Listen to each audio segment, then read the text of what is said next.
Heureux de vous retrouver pour ce nouveau numéro inédit du Mag-Orient. Cette semaine, on pose nos caméras à Essaouira, dans le sud-ouest du Maroc, destination prisée des jet-setters du monde entier. Pour ses riads, ses restos chics, ses galeries d'art, qui pourrait croire qu'il y a encore 30 ans, cette cité bleue, autrefois bénie des dieux, était tout simplement à l'abandon. C'était sans compter sur la mobilisation de ses propres enfants, les Souiri. En l'espace de quelques années, ils ont su redonner à leur ville son lustre d'antan. Alors comment, me direz-vous? Eh bien tout simplement en allant puiser dans ses ressources naturelles, dans ses ressources ancestrales d'une ville plurimillénaire faite de dialogue, d'ouverture entre les cultures et les religions. Cet ancien comptoir n'exporte plus son pourpre, mais un modèle de coexistence dans notre monde qui se déchire. Essaouira l'a bien dessiné, raconté par celles et ceux qui y sont nés, comme celui que l'on surnomme ici le sage de Mogador, André Azoulay, conseiller du roi et artisan du renouveau Orient en immersion à Essaouira, avec les reportages exceptionnels de Johanna Binder, de Marie-Charlotte Roupi et de Léa Berdugo sur les sublimes images de Soufiane Bouhaili, de Smaïl Fatrala et de Mounaïm Al-Karmani. Tout de suite, retour en images sur l'histoire d'Essaouira Mogador. C'est avec Marie-Charlotte Roupi.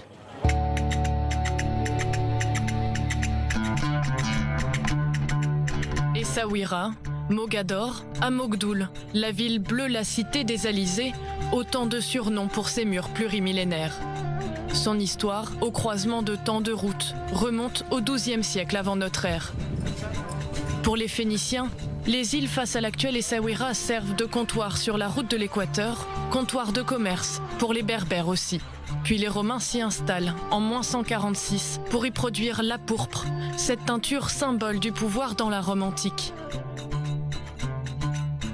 Bien des siècles plus tard, c'est le Portugal qui pose les premières pierres de la future Essaouira en 1506. Le roi Manuel Ier veut y installer un château royal et un port commercial. Si les Portugais sont vite chassés par une forte opposition arabo-berbère, ces remparts du port d'Essaouira sont une trace très préservée de leur passage. Le véritable fondateur de la cité fortifiée, c'est le sultan alaouite Mohammed Ben Abdallah. En 1757, il décide la construction d'un port pour commercer avec l'Europe. La forme de la baie et les îles en face permettront de défendre la future ville. Il fait appel à un disciple de Vauban, Théodore Cornu. Il dessine les plans de la Casbah et des remparts. Des esclaves du Ghana et du Sénégal seront amenés pour servir de main-d'œuvre.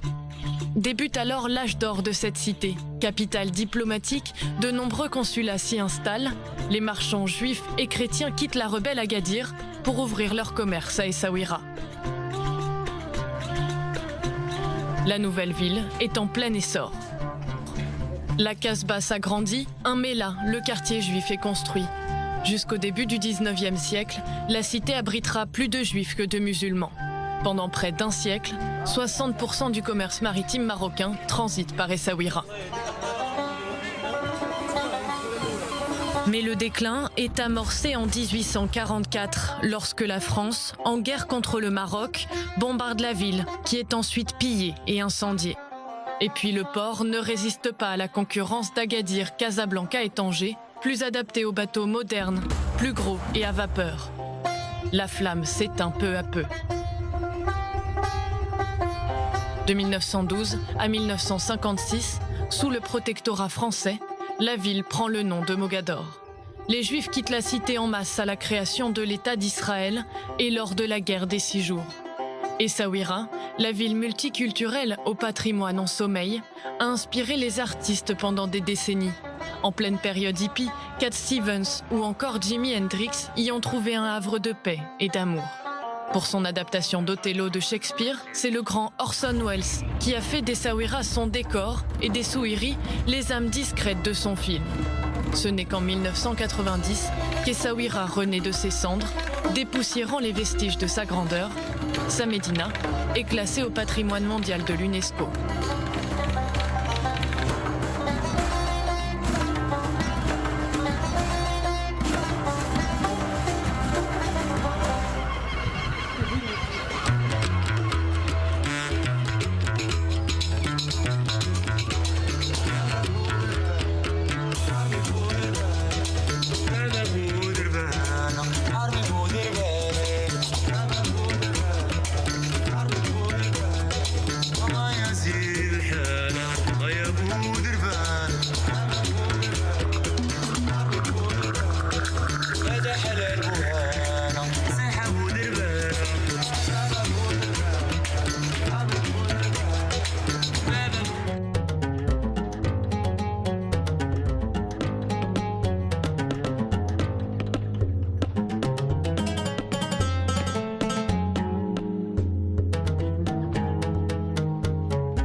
Essaouira, c'est tellement de choses, mais en 2 secondes. Shalom alaykoum. Salam likoulam. André Azoulay, bonjour. Bonjour. Merci de nous recevoir chez vous, ici, à Essaouira. Je dis chez vous parce que vous n'habitez pas cette ville, mais on a rarement vu une personnalité publique autant associée au destin d'une ville. C'est vrai que, de façon probablement presque abusive, parce que quand il se passe quelque chose ici qui n'est pas nécessairement dans ce que je rêve pour cette ville, je suis physiquement déstabilisé et c'est comme si j'avais les membres de ma famille souffrant. Voilà. C'est passionnel, mais c'est à la fois le défi de ma vie et aussi ma gratitude. Le peu que je sais, ce sont mes instituteurs à Essaouira, mes rabbins à Essaouira, qui me l'ont enseigné. Et ça peut paraître paradoxal de le dire aujourd'hui, mais la modernité à laquelle je m'attache et les valeurs pour lesquelles je milite, ce sont mes rabbins qui me les ont enseignés. Alors vous avez décidé, André Azoulay, de nous recevoir ici, Oui. Beit Dakira, la maison de la mémoire. Vous allez longuement nous en parler et nous y guider. C'est un projet qui m'est particulièrement cher. On va longuement en parler juste après le portrait qu'a concocté pour nous ce soir dans Magorian, Johanna Pinder. D'Essaouira, il connaît chaque recoin et fait parler chaque pierre. Enfant de Mogador, André Azoulay naît dans la cité des Alizés en 1941. Pour lui, être né à Essaouira est un privilège.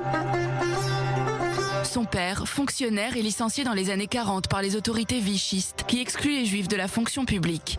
De cette époque, André Azoulay garde le souvenir de la solidarité de ses compatriotes musulmans d'Essaouira. Creuset de culture et de civilisation, la cité marocaine donne sa lumière aux âmes qui la composent. C'est dans ces murs qu'islam et judaïsme ont la plus grande proximité.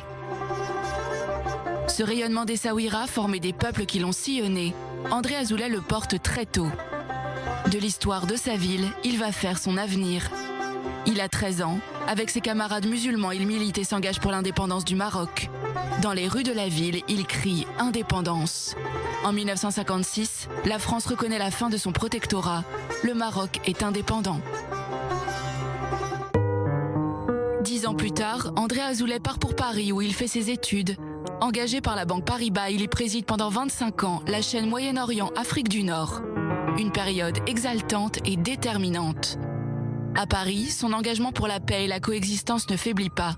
Il fonde en 1974 le groupe Identité et Dialogue, premier groupe d'intellectuels juifs et arabes. Il y appelle à la création d'un État palestinien et œuvre pour le rapprochement entre les deux peuples. En 1991, il revient au Maroc. Hassan II le désigne conseiller. André Azoulay est le premier conseiller royal marocain de confession juive. Il devient rapidement un homme clé du royaume et contribue à la mise en œuvre d'importantes réformes économiques et financières. Habité par la tradition du dialogue, il est engagé dans les années 90 dans tous les processus de paix qui impliquent Israël, l'Égypte et la Jordanie. Il est présent au sommet de Casablanca en 1994. La paix entre Israël et les Palestiniens semble alors possible. Un moment qui pour André Azoulay scelle pour les ennemis de la paix au Proche-Orient le sort du premier ministre israélien Yitzhak Rabin assassiné 1 an plus tard. Enraciné dans l'histoire d'Essaouira, modèle de diversité culturelle et religieuse, André Azoulay fonde à Séville la Fondation des 3 cultures et des 3 religions. Le Maroc y confirme son engagement en faveur de la diversité. Un engagement qu'il porte avec sa femme, l'écrivaine Katia Brahmi, spécialiste d'Essaouira, et qu'il transmet à ses 3 filles. Parmi elles, l'actuelle directrice de l'UNESCO, Audrey Azoulay. Conseiller de l'actuel roi du Maroc, Mohamed VI, André Azoulay, à la tête de l'association Essaouira Mogador, perpétue sa mission. Promouvoir le dialogue interculturel et religieux à travers le patrimoine de sa ville natale. Dédier une maison à la mémoire, André Azoulay, c'est refuser d'être un musée, mais rassurez-nous, c'est bien plus qu'un musée. Je ne sais pas pourquoi vous appelez ça musée. C'est un lieu de vie. C'est bien plus qu'un musée. Les musées, c'est généralement le passé. Et moi, c'est une histoire que je veux écrire au futur. Et cet espace qui est d'ailleurs très singulier. Très singulier parce que c'est un choix délibéré, là aussi. Nous sommes dans la partie qui est celle de la religion et de la spiritualité. Là, nous allons entrer dans l'espace qui est celui de la mémoire et de l'histoire.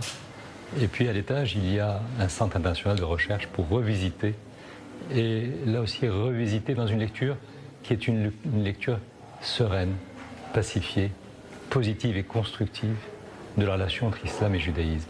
Et moi je veux revenir aux livres saints, parce que les livres saints, les deux, nous disent et nous racontent une autre histoire, s'agissant de la relation islam-judaïsme. Alors cette passion, cette fascination pour Essaouira, vous connaissez le dicton, derrière chaque grand homme se cache une grande femme. C'est aussi votre épouse, Katia Azoulay, qui a, avec vous, a eu cette pulsion et cette fascination pour la ville. Comment on redonne ensemble son lustre d'antan à une ville dans laquelle on a grandi mais qu'on a quittée? Vous savez, c'est un grand luxe, un grand privilège d'être né ici. Elle est aussi née à Essaouira, si je puis partager une anecdote qui est personnelle, très personnelle. Ma mère était sage-femme à Essaouira, et une sage-femme qui a assisté des centaines ou des milliers de mamans, juives et musulmanes, pendant très longtemps. Il se trouve qu'elle a assisté la mère de mon épouse. Et donc, elle m'a mis sur la voie, très tôt.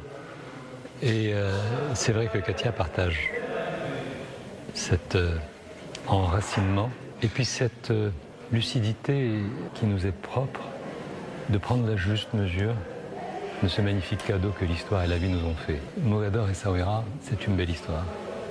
C'est une belle histoire d'abord parce que moi j'ai toujours pensé que ceux qui ne prennent pas suffisamment soin de leur propre histoire n'ont pas de futur. Le futur, c'est l'histoire qui l'écrit. Alors justement, André Azoulay, dans le sillage des printemps arabes, en 2011, dans la nouvelle constitution marocaine, cette constitution, elle rappelle finalement le rôle clé, l'identité juive du Maroc. C'est énorme. Est-ce qu'on peut parler d'une exception marocaine? C'est pas une exception marocaine, c'est une exception mondiale. Citez-moi un seul pays dont le texte fondamental, la Constitution en l'occurrence, dit dans son préambule que aujourd'hui, je parle du Maroc, mais ça pourrait, pour vous dire que ça n'est qu'au Maroc que cela existe, le Maroc d'aujourd'hui, il est le fruit de l'addition de très grandes civilisations. La civilisation berbère, d'abord, la civilisation juive, chronologiquement juste après, la grande civilisation arabo-musulmane, longtemps après, la civilisation andalouse, parce que l'Andalousie, ce n'est pas simplement le sol que l'on foule sous les pieds, c'est les quelques valeurs que nous avons gardées dans nos têtes.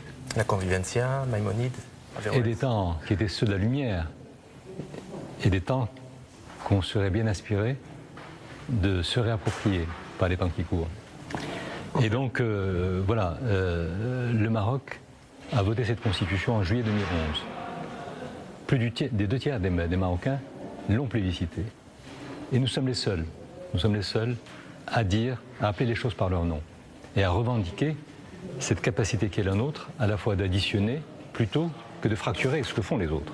Et cette lucidité, André Azoulay, je me sens responsable d'avoir un tel cadeau de la vie, là où les autres se tournent le dos. Dans le cas le plus, je dirais, le plus pacifique. Et donc je dis, il faut qu'on le sache. Moi, c'est une responsabilité que d'être porteur de cela et de ne pas le dire aux autres. Et cette hypermnésie, vous me disiez en coulisses, qu'elle n'est pas simplement le fait d'intellectuels, qu'elle n'est pas simplement le fait des autorités marocaines, on a vu la photo du souverain, mais c'est un rapprochement, une volonté de mémoire qui vient du bas. Qui vient du bas, et si j'osais, en fait, il n'y a ni bas ni haut, il y a cet exceptionnel consensus, qui n'a pas toujours été facile, qui n'a pas toujours été le cas. Parce que moi, je veux assumer, dans mon très beau livre d'histoire, les pages qui sont les pages glorieuses, et il y a les pages sombres, comme dans tout pays, comme dans toute vie. Moi, je ne laisserai à personne le soin de me dire, mais tu nous racontes des histoires là, souviens-toi à telle époque, ce qui s'est passé là, souviens-toi de ces moments tragiques. Je dis non seulement je m'en souviens, mais je les cultive aussi, parce que je veux être responsable. Et ma responsabilité, c'est d'abord une lecture vraie de mon identité et de ce qui est mon ADN. Et mon ADN, aujourd'hui, il est le résultat de tout cela. Il a été nourri par tout cela. Et donc, il faut l'assumer complètement. Sa Majesté le Roi Mohamed VI a fait un magnifique discours, un magnifique message à la dernière Assemblée Générale des Nations Unies, au sommet, à la conférence au sommet organisée par l'UNESCO, sur l'éducation et à la Shoah, mais surtout l'éducation en général, pour faire face à toutes les régressions, et notamment à celle de l'antisémitisme. Et il a lui-même dit que l'histoire Ce sont les moments glorieux, les moments sombres. Sinon, il n'y a pas d'histoire. Il y a de la cosmétique qu'on arrange en fonction des aléas de l'instant. Non, nous sommes dans la très longue distance, dans la durée, et dans un discours, et on en est capable, de vérité. On assume le tout. Alors, vous ne le savez peut-être pas, mais depuis quelques semaines maintenant, i24 News est diffusé en Israël. Si vous aviez un message à adresser aux Marocains d'Israël, et ils sont nombreux, face caméra, vous pouvez le faire face caméra. Oui, ils sont nombreux, ils sont même les plus nombreux. Vous savez, la communauté israélienne compte, je dirais, la communauté marocaine la plus large au monde. Et je suis toujours très impressionné de voir à quel degré d'émotion, et vous le voyez ici dans les rues, de conviction, ces Marocains de l'autre côté de la Méditerranée revendiquent, protègent, transmettent leur marocanité du réel, depuis le rituel à la synagogue jusqu'à la musique, en passant par la littérature, la cuisine, la mémoire, l'habit. C'est un vrai bonheur. Et quelle force, parce que personne ne leur demande de le faire. Ils le font pour eux-mêmes d'abord. Donc je leur dis shalom et je leur dis bravo et merci. Alors ces Israéliens, ils sont aujourd'hui dans un autre rapport à l'arabité, à l'islam. Je voudrais savoir si vous assumez toujours... Si vous le permettez, je m'inscris en faux. Parce que c'est une instrumentalisation qui ne repose pas sur la complexité de la société israélienne. Est-ce que le Maroc, de par cette exception dans le monde arabe, peut aujourd'hui, comme hier, jouer les rôles de médiateur dans le conflit israélo-palestinien? C'est le Maroc, je le disais tout à l'heure, a été un acteur pionnier, visionnaire, et depuis plusieurs dizaines d'années, pour redonner ses chances, et pour donner ses chances à la paix. Lisez ce que sont les déclarations de notre souverain, lisez ou analysez la stratégie de la diplomatie marocaine, vous y verrez une continuité singulière. Mais il ne faut pas y voir d'altruisme ou de position politicienne. Ça correspond à quelque chose qui est profondément ressenti et qui est sur un socle qui est celui, encore une fois, de la coexistence entre deux États, égaux en dignité, égaux en justice. J'y crois en tout cas, d'autant plus que ça me paraît être le seul gage que l'on puisse donner aux enfants d'Israël aujourd'hui, pour leur futur, à eux comme à leurs parents, pour vivre en paix demain. André Azoulay, merci de nous avoir reçus dans cette maison de la mémoire, chez vous, ici, à Beit Hadakela. Merci. En tout cas, la paix juif et arabe la chante depuis longtemps. À Essaouira, sur une même scène, ils partagent et célèbrent un patrimoine commun, le répertoire judéo-arabe, dans le cadre du Festival des Andalousies Atlantiques, dont vous êtes l'initiateur, monsieur Azoulay. Oui, est-ce que je peux dire un mot là-dessus? Allez-y, bien sûr. Mais c'est le seul espace, c'est le seul festival au monde où islam et judaïsme se donnent rendez-vous pour se retrouver, pour chanter ensemble, pour jouer de la musique ensemble, souvent pour s'embrasser les uns les autres. Pour moi, en tout cas, c'est suffisamment exceptionnel pour être souligné. Totalement exaltant, mais parce que nous sommes les seuls à jouer dans cette division. La 15e édition du Festival des Andalousies Atlantiques, Johanna Binder s'est jointe aux festivités.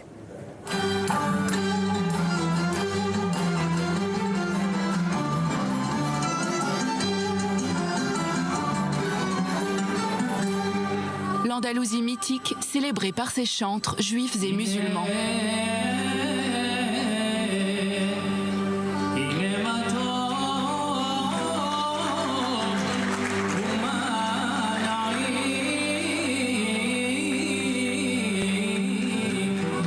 Concert des âmes et des cultures sur les scènes de Mogador.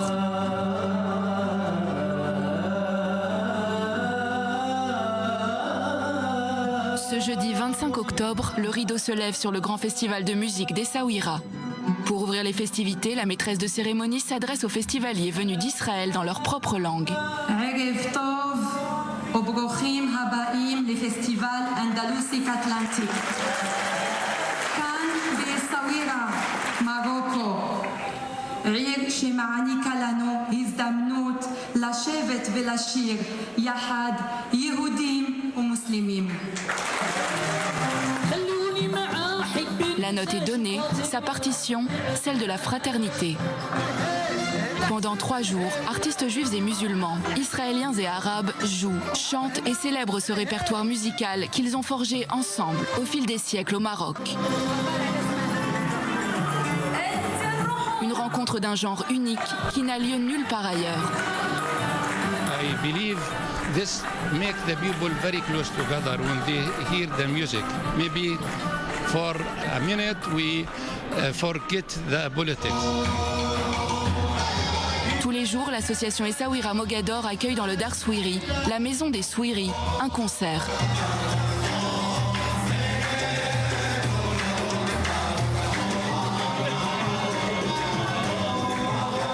Ce soir, c'est l'ensemble Happy Youth. Oud, ney, percussion accompagnent cette chorale d'artistes israéliens. Des chants inspirés de la tradition liturgique juive, des poèmes chantés du judaïsme mythique, au rythme de mélodies maghrébines et moyen-orientales.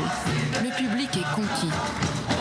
Alors, beaucoup d'émotions d'être là à Essaouira au Maroc pour chanter une musique traditionnelle, locale, face à un public merveilleux qui connaît, qui vit cette musique. Une musique comme un héritage qui marie les destins dans une histoire partagée.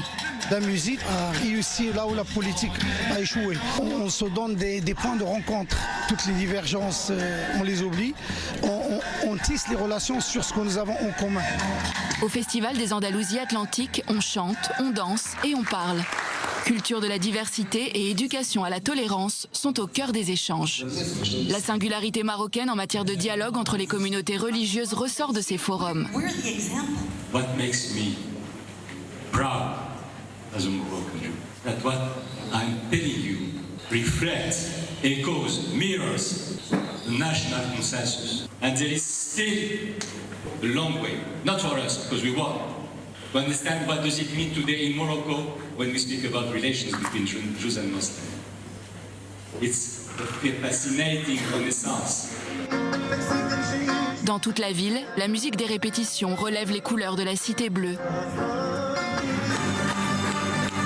Les festivités reprennent, les musiciens d'Andalousius, 11 artistes juifs unis autour de chants emblématiques du Melchoun et du Matrouz judéo-arabe, font vibrer les festivaliers.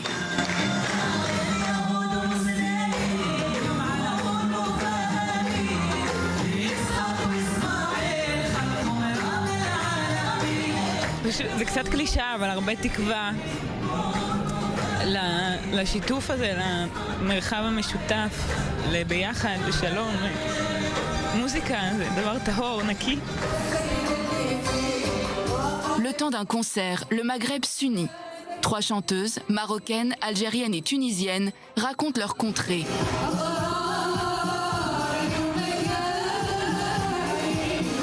Et accueillent, cerise sur le gâteau, l'invité surprise du festival.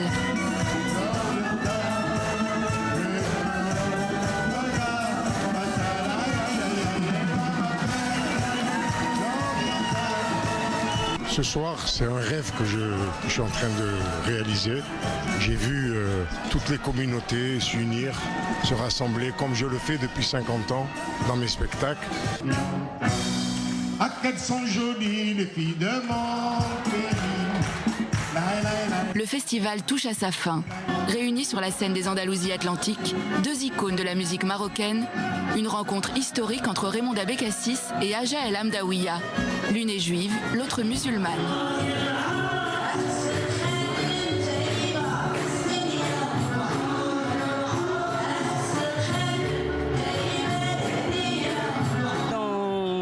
Mon mellah à moi, j'ai grandi avec les musulmans et les juifs en même temps. Que c'est nous qui allons faire le shalom. Chab, lui-même, qui va faire le shalom. C'est pas les politiciens, je les crois pas. Le festival des Andalousies Atlantiques s'achève, mais les remparts d'Essaouira retiennent ces accords. Je viens me ressourcer chaque année et trouver un peu d'espoir. Essaouira représente un phare sur la lumière du monde. À rebours d'une culture de la fracture et de la division, Essaouira et son festival jouent toutes les partitions et lancent un message de paix. Dans un Maroc où islam et judaïsme connaissent une complicité unique.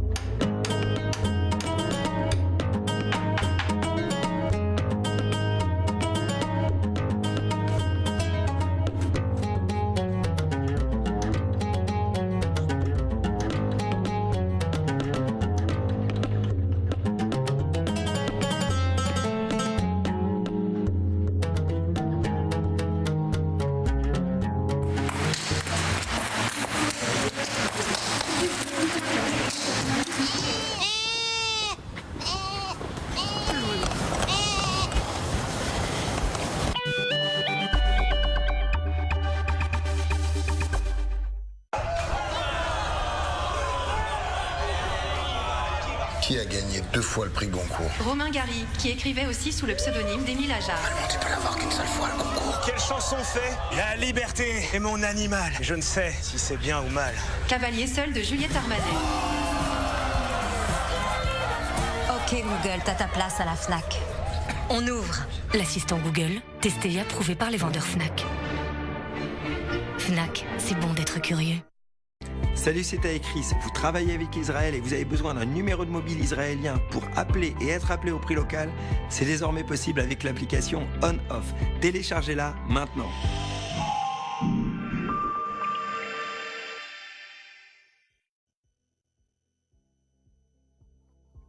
Pour servir l'intérêt général et lutter contre les inégalités.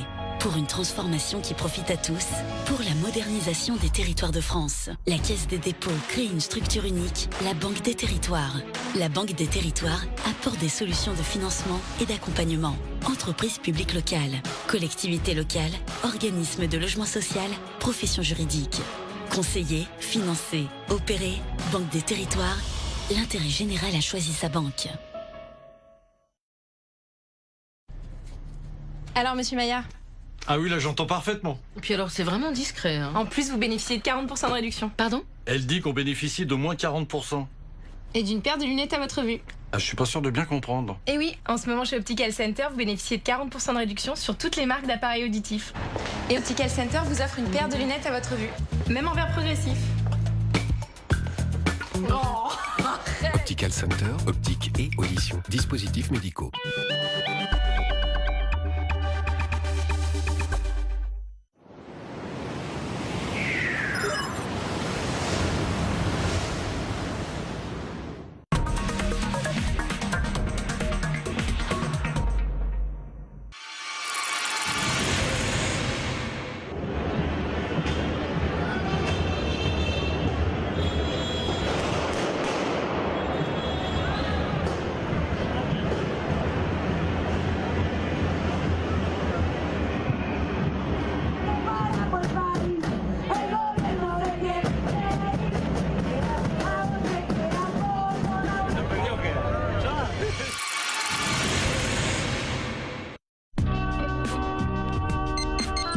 I-24 News.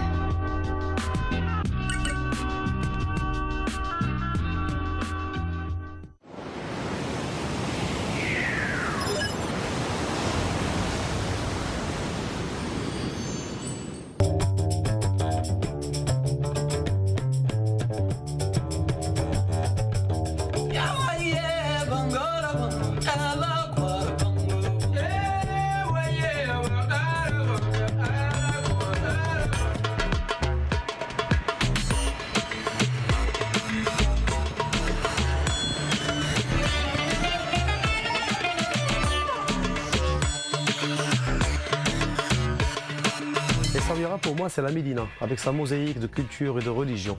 C'est dans cette belle cité que je suis né et que j'ai grandi, au milieu d'une ambiance de tolérance et de convivialité. Alors Soufiane, cette plage d'Essaouira, c'est un peu le décor de votre enfance. Elle est assez unique, vu qu'elle est entourée déjà de cette belle ville qu'on voit derrière et ses remparts. Et pour moi, ça a été, depuis mon enfance, mon terrain de jeu préféré. Et si vous aimez le kitesurf, c'est parce qu'en fait, ce sport réunit deux passions, le surf que vous faisiez lorsque vous étiez plus jeune, et les cerfs-volants. Exactement. Exactement. Donc c'est un sport en fait qui est assez magique. C'est un sport dans les sports de glisse déjà, pour vous parler un peu du kitesurf d'une manière générale, c'est le sport le plus récent, on va dire. C'est un sport qui a 20 ans d'histoire. On a eu la chance à Essaouira d'être parmi les premiers à découvrir ce sport. L'avantage c'est que cette ville aussi, bon aujourd'hui il n'y a pas beaucoup de vent, mais ici c'est une ville assez ventée. Donc en termes de conditions naturelles, ça fait un terrain de jeu parfait en fait pour la pratique du kitesurf. À quel moment vous vous êtes dit, Sofiane, ça y est, c'est bon, je veux en faire mon métier? En fait, j'avais compris ça assez tôt. C'était une chance parce que déjà, le facteur d'âge, quand j'ai commencé en début 99, j'avais 16 ans. Donc j'avais vite compris que c'était vraiment là, que c'était le bon moment, que j'étais la bonne personne dans le bon moment, au bon endroit. Donc j'avais tous les éléments réunis pour vraiment en faire de ça ma profession. Vous me racontiez en coulisses que vous veniez d'un milieu très modeste.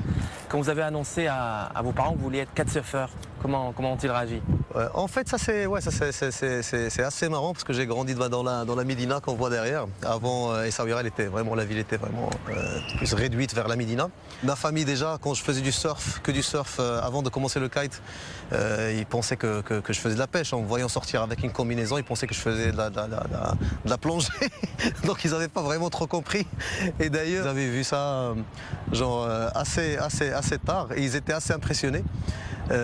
Par ce que je faisais et bien sûr ils avaient toujours peur, mais après quand ils ont vu que c'était vraiment ma passion et que c'était aussi devenu mon métier, bah, ils m'ont encouragé, ils m'ont suivi dedans. Vous avez plusieurs clubs, hein, Soufiane, au Maroc, en Espagne. Vous êtes devenu en quelque sorte un homme d'affaires aujourd'hui et vous me disiez qu'on ne peut pas créer le changement, qu'on ne peut pas lutter contre ses propres déterminismes derrière un clavier. C'est un message que vous vouliez faire passer à la jeunesse, un peu partout dans le monde d'ailleurs. Aujourd'hui au Maroc, on est un pays de jeunes.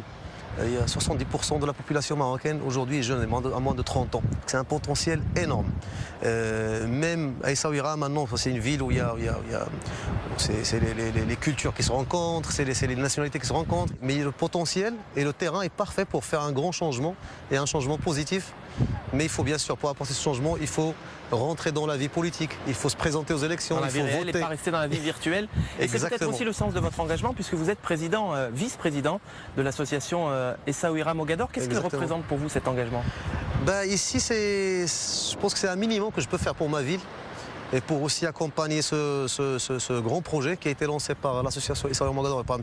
André Azoulay, le Conseil de Sa Majesté, et qui est un projet très courageux parce que ça a vraiment pris cette ville d'une période où la ville était complètement dans l'oubli. Et en plus, ce qui est bien, c'est que ça a été fait, mais dans un esprit où ça n'a pas dénaturalisé la ville. On ne voit pas de gros immeubles, on voit pas la ville a gardé sa taille humaine, a gardé son esprit de toujours. Et ça, c'est aussi beaucoup grâce au travail de l'association et grâce à ce développement, c'est fait autour de la culture. Donc ça n'a pas été un développement qui était fait autour de zones industrielles ou d'usines qu'on a construites partout qui ont fait venir ça a été fait vraiment autour de ce que c'est qu'Essaouira, du fait que cette ville soit un mélange, soit un point de rencontre, que ça a été toujours un point de rencontre de plusieurs cultures, de Phéniciens, de Romains, de Berbères, de Juifs, musulmans, chrétiens. C'est toujours un port commercial, un point d'échange. Et tout ce développement a été bien fait autour de ça. Et on le sent. Merci Soufiane Romaini. Vous en prie. Merci beaucoup. Merci à vous.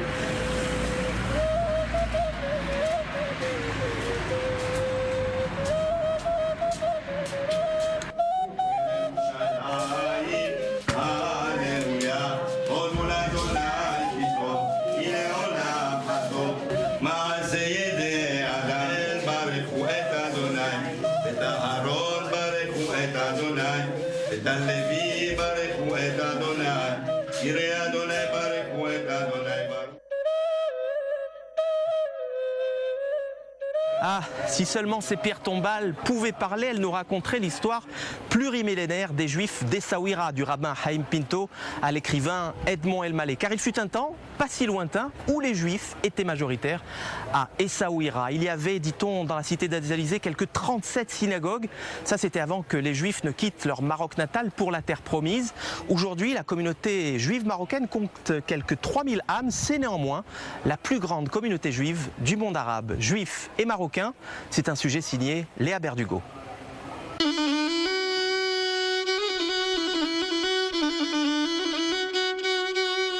Tradition, musique, cuisine, superstition. Au Maroc, juifs et musulmans partagent un patrimoine commun, car la présence des juifs dans le royaume est millénaire, elle est même antérieure à l'islam. Les premiers juifs s'y installent dans l'Antiquité, comme l'atteste une stèle comportant des inscriptions en hébreu retrouvées sur le site antique de Volubilis. Elle date du IIIe siècle avant Jésus-Christ. Lorsque le second temple tombe aux mains des Romains en 70, une vague d'immigrés trouve refuge au Maroc. Vinrent ensuite les Juifs andalous qui fuient l'Inquisition à la fin du XVe siècle. Ils bénéficient du statut de dhimmi qui leur offre une protection du sultan à condition de respecter certains critères. Si les Juifs se tenaient à leur statut inférieur, si les Juifs payaient leurs impôts Si les Juifs continuaient à exercer humblement leur judaïsme, etc., ils pouvaient continuer à vivre. Un statut qui a permis aux centaines de milliers de Juifs présents au Maroc de vivre en paix avec les musulmans. Daniel Ben Simon a quitté le royaume chérifien dans les années 70. Il se souvient. On habitait dans un bâtiment à Casablanca, 115 boulevard Moulay Youssef, 6 étages, que des musulmans. C'était mes voisins. La vie était normale à côté des musulmans. J'allais à l'école, j'allais avec mes parents, avec mes amis. Les musulmans étaient là. On vivait en paix avec eux. Personne ne m'a dit « sale juif » ou « fous le camp d'ici ». Juifs et musulmans partagent un même héritage, comme nous le prouve ce poème brodé datant du XVIIIe siècle.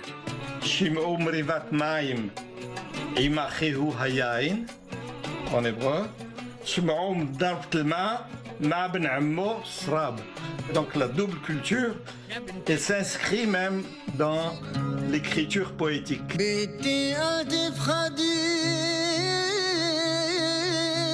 Mais la vie des Juifs au Maroc aura toutefois été marquée par plusieurs périodes sombres.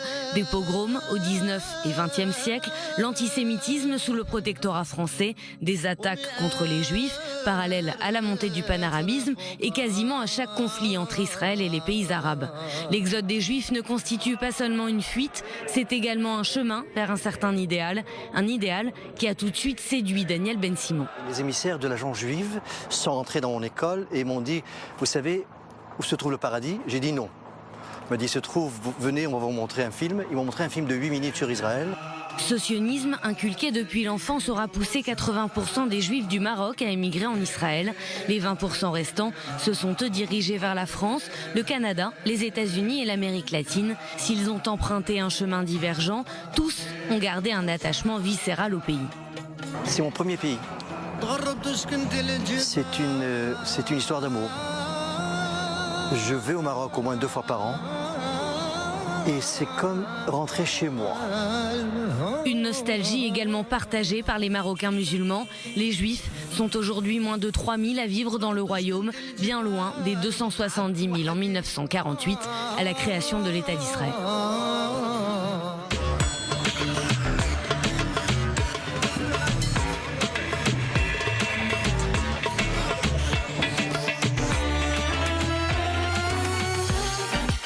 Essaouira, c'est un exemple de coexistence entre toutes les religions ou non-religions. Et aujourd'hui, il y a un revival de cette vie ensemble de juifs et de musulmans.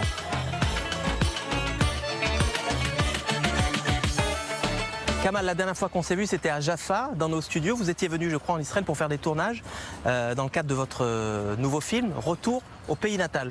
Oui, en fait, c'est un projet que j'ai commencé en 2013, un an après la sortie de Tinner Jérusalem, qui revient sur le passé juif de ma ville natale, de Tinner, qui est une ville berbère. Et Retour au pays natal, c'est un film qui s'intéresse à de jeunes artistes israéliens qui vivent à Jérusalem. D'origine marocaine. D'origine marocaine, dont le papa est de Tinner, Netal Kayam et Hamid Haïkohen, et qui se réapproprient leur identité marocaine par la musique judéo-marocaine, marocaine tout simplement. Et j'espère, Inch'Allah, Bezrat Hashem, que le projet sera prêt pour mars 2019. Vous avez fait quand même plus de 2 heures de route pour venir de Marrakech à Essaouira, un festival qui célèbre la coexistence judéo-arabe, judéo-berbère. Vous pouvez pas rater ça.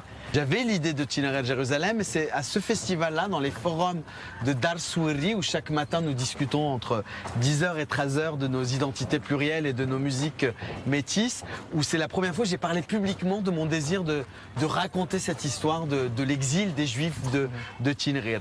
Et effectivement, depuis 2007, je suis un fidèle de festival, parce que c'est un festival intimiste, un festival humaniste, où on rencontre des gens du monde entier, des juifs, des musulmans, des chrétiens, des agnostiques, des athées qui reviennent se ressourcer dans ce lieu qui pour moi est un symbole de fraternité humaine.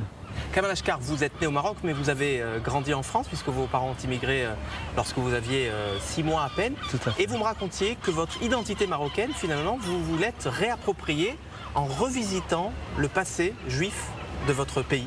Oui, tout à fait. Moi, comme voilà, je suis né dans une maison en terre à Tinrer, dans la vieille ville, dans une casbah à Mazir. Et donc j'ai grandi en France, dans la campagne française. Et chaque été, je revenais au Maroc. Et un jour, j'apprends l'existence d'une communauté juive partie dans les années 50-60. Moi qui pensais que les Marocains étaient seulement musulmans.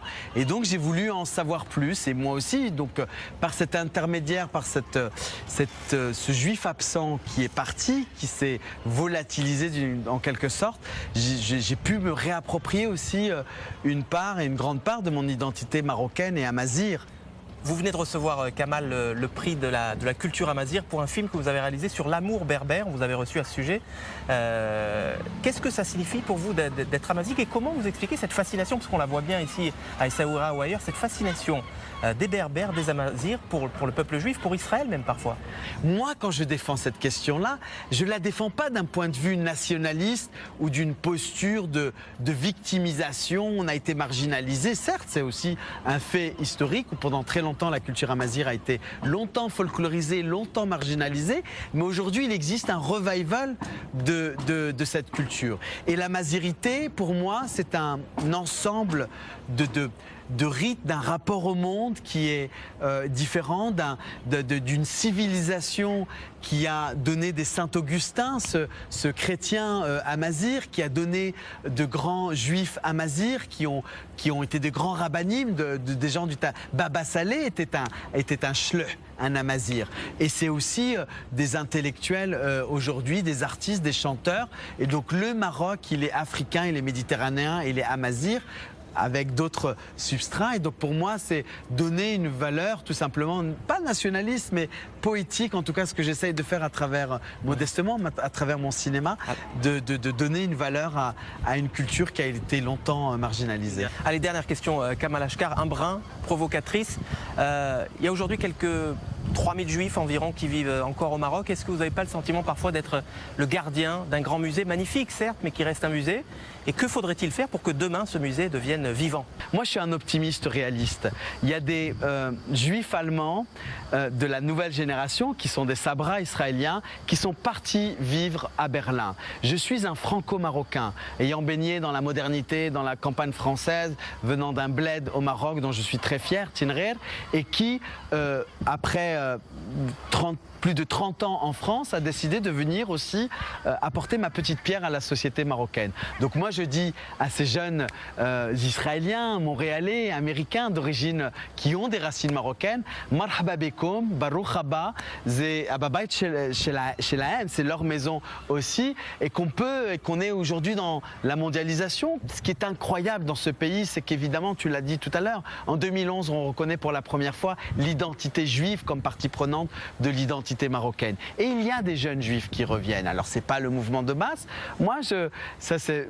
Pour répondre à ta question provocative, j'appelle à une aliyah renversée et je souhaite pour notre diversité, parce que j'ai pas envie de vivre dans un ghetto et je suis fier de cette pluralité amazigh, arabe, andalouse, sahraoui, juive, et c'est ça qui constitue le Maroc, et c'est nous l'avenir dans une société où il y a un repli communautariste, où il y a une montée de l'extrémisme souvent religieux malheureusement de tous les côtés, et moi je milite voilà pour des Andalousie recommencer, comme le disait le grand historien Jacques Berck. Allez, Kamal Ashkar, gageons que votre appel soit entendu, parce que vous savez que désormais i24 News est diffusé en Israël, où nous regardent de très nombreux Israéliens d'origine marocaine. Merci Kamal. Merci.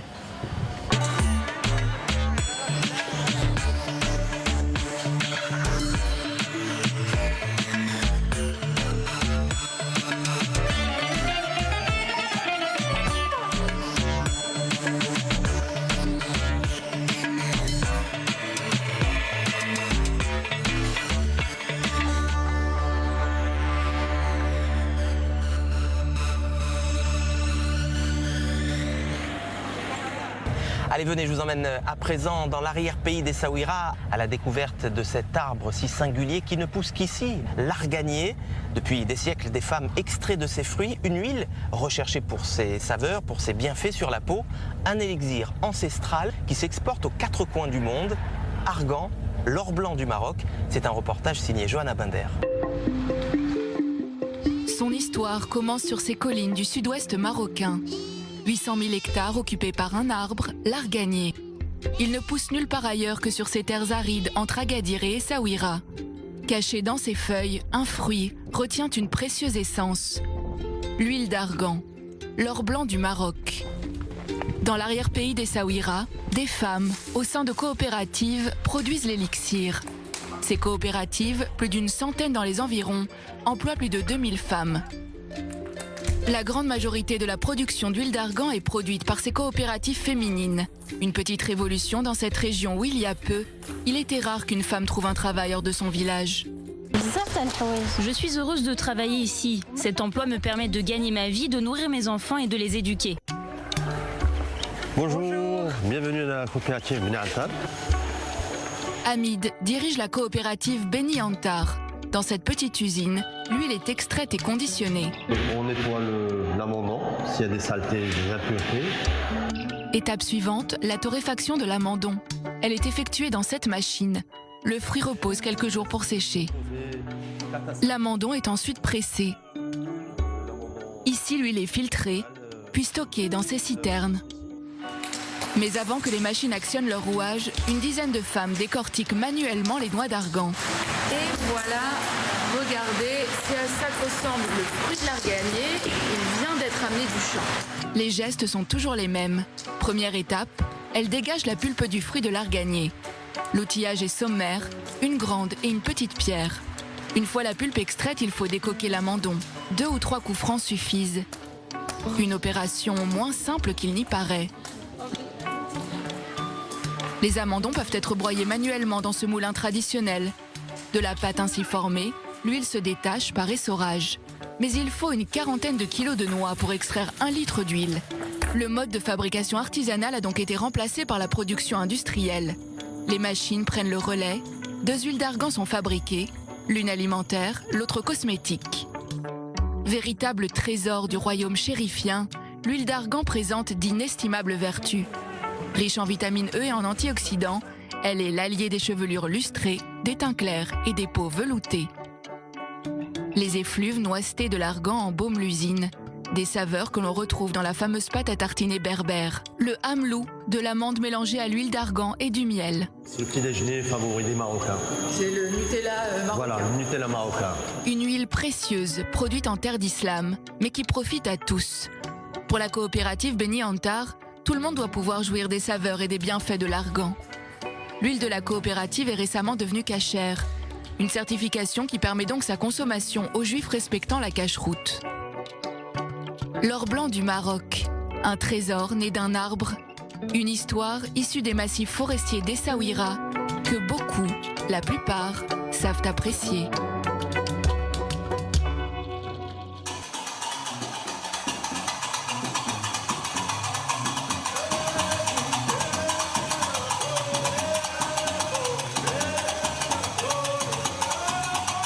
Pour moi, Essaouira, c'est le cœur de la culture gnawa. Mourtar Gania, bonjour. Merci de nous recevoir dans votre zaouia, ici à Essaouira. Vous êtes Marlem. Marlem, c'est le maître de la musique gnawa. Comment on devient Marlem? Pour l'histoire de Marlem, c'est pour l'école de Gania, la famille Gania. Je commence le premier avec mon frère Mahmoud, mon père. Je commence avec le castanit. Moi, je reste avec Malem, ça fait 30 années que j'ai joué le castanit. Après la danse. Après, j'ai passé la danse. Après 20, là, je me fais l'âge 20. Et il donnait un peu le guinbré parce que j'ai joué pour la musique de trance. J'ai joué 4 ou 5 morceaux.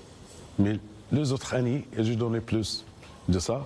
C'est comme ça, je me fais l'âge 22, 24. À la fin, c'est une musique, c'est un musique médicament. Pascal Hamel, bonsoir.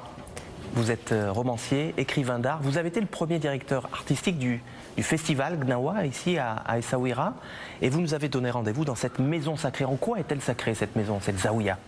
En fait, c'est le lieu où se déroulent les principaux rituels des Gnawa, parce que le principal étant la lila, la nuit sacrée.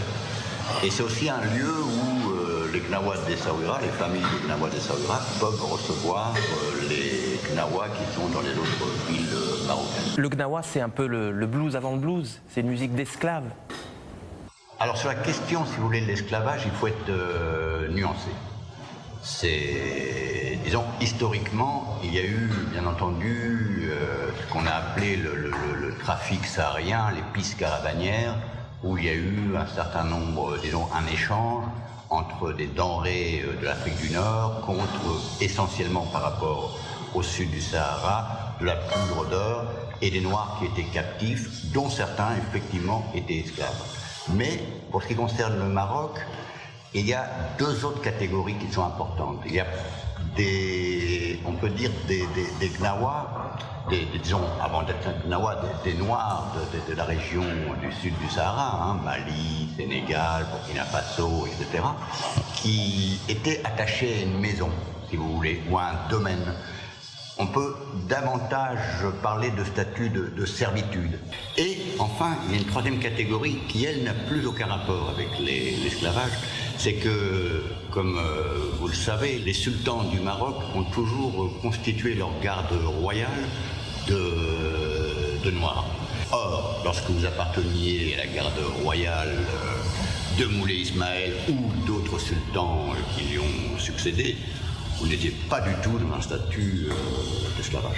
Est-ce que vous pouvez nous expliquer un peu de quoi est fait cet instrument? C'est le gambri, c'est un instrument, c'est l'instrument de gambri de musique Gnawa. C'est le gambri, il faut chercher le bon bois, c'est le bois des noyers. Un bois de noyer. Qui donne le bon son. Le son c'est bon, aussi c'est ça. Je cherche le pot, c'est le pot de chameau qui est bon pour le gambri. C'est le pot de chameau, c'est bon. Aussi c'est le corps, c'est le voyant des chèvres. Des boyaux de chèvres. Et pour le manche? C'est la manche, aussi la cajon. Alors, il y a le gambri, il y a le tambour, et puis il y a les crotales, ces espèces de castagnettes qu'on appelle, comment? Les krakeb, c'est ça? Le krakeb. C'est le krakeb. Moi, avant, il y a beaucoup de malmines ici qui travaillent pour le krakeb. Ils préparaient les sauces de krakeb. Et maintenant, j'ai demandé le krakeb à Marrakech. Et Pascal Hamel, cette synthèse-là, nous disent les musicologues, cette synthèse entre les sons très graves de la basse percussive du gambri et des castagnettes qui crée au fond quelque chose qui permet d'entrer en France. Il faut déjà être dans une croyance socioculturelle. Si vous n'y adhérez pas, je pense qu'il est exclu que vous puissiez pénétrer dans cette transe. Donc, mais à part cela, à part ce fait socioculturel, bien sûr, il y a la fréquence entre un son extrêmement sourd, grave, intérieur, je veux dire, qui crée ce son si spécifique du gambri, qui est comme une basse organique, une basse de cœur. Et, bien entendu, son inverse, son opposé, c'est-à-dire un son extrêmement aigu, percussif, répétitif. La confrontation ou plutôt la simultanéité de ces deux instruments, sourd, grave, aigu, percussif, crée une fréquence qui fait correspondre les deux hémisphères du cerveau, qui crée un terrain de prédisposition pour sombrer, sinon dans la transe, du moins un état modifié. Pascal Hamel, merci de nous avoir reçus dans cette Zaouïa d'Essaouira et on va se quitter évidemment avec quelques notes de gambri. Merci.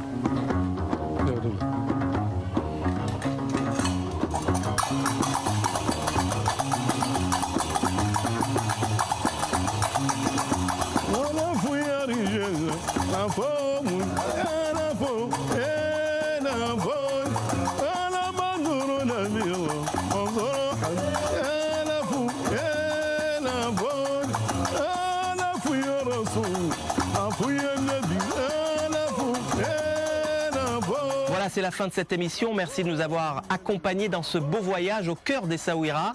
Au nom de toute la rédaction du Mag-Orient, un immense merci à l'association Essaouira Mogador et son président fondateur André Azoulay. Merci infini également à Tarek Othmani et Kautar Shakir pour leur aide si précieuse. Je vous dis à la semaine prochaine. Shalom, salam. Shalom, salam. Shalom, salam. Shalom, salam. Shalom, salam. Shalom, salam. Shalom, salam. Shalom, salam. Shalom, salam. Shalom, salam. Shalom, salam.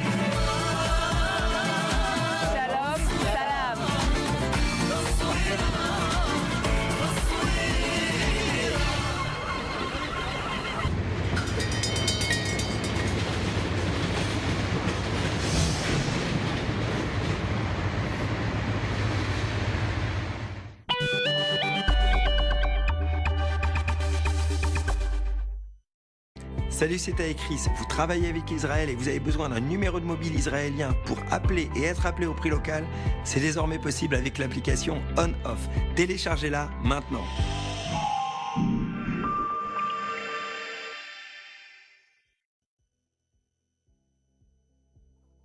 J'ai révolutionné l'accès à une laiterie de qualité avec le contrat qualité-service. C'est une offre de location avec option d'achat. Rien à payer à la commande, livraison offerte, satisfait ou échangé. Pour la nuit, maison de la laiterie. Nous avons tous environ 6 sosies sur Terre.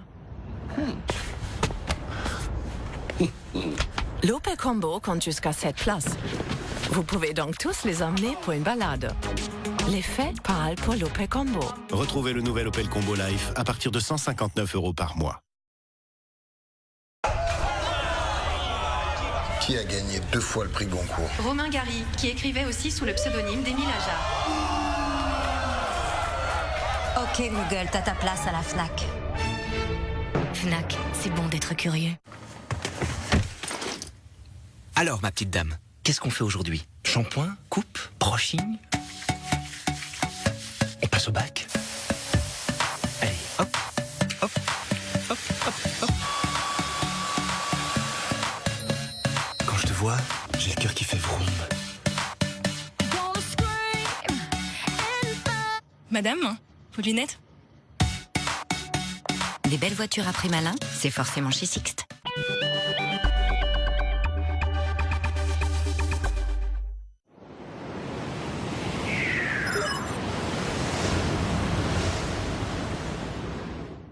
i24 News, la chaîne internationale au cœur du Proche-Orient. Retrouvez votre nouveau rendez-vous, les meilleurs extraits des débats et analyses d'i24 News en langue arabe. Les meilleurs moments de la chaîne arabophone, c'est tous les dimanches à 17h30 sur i24 News. Ils sont politiques, hommes de lettres ou de savoir. Chaque soir, ils ont rendez-vous avec Anna Cabana et ses décrypteurs pour décortiquer ensemble l'actualité du jour. Une heure d'échange piquant et incisif pour mieux comprendre les coulisses du pouvoir. Conversation avec Anna Cabana, c'est du mardi au jeudi à 19h sur i24 News.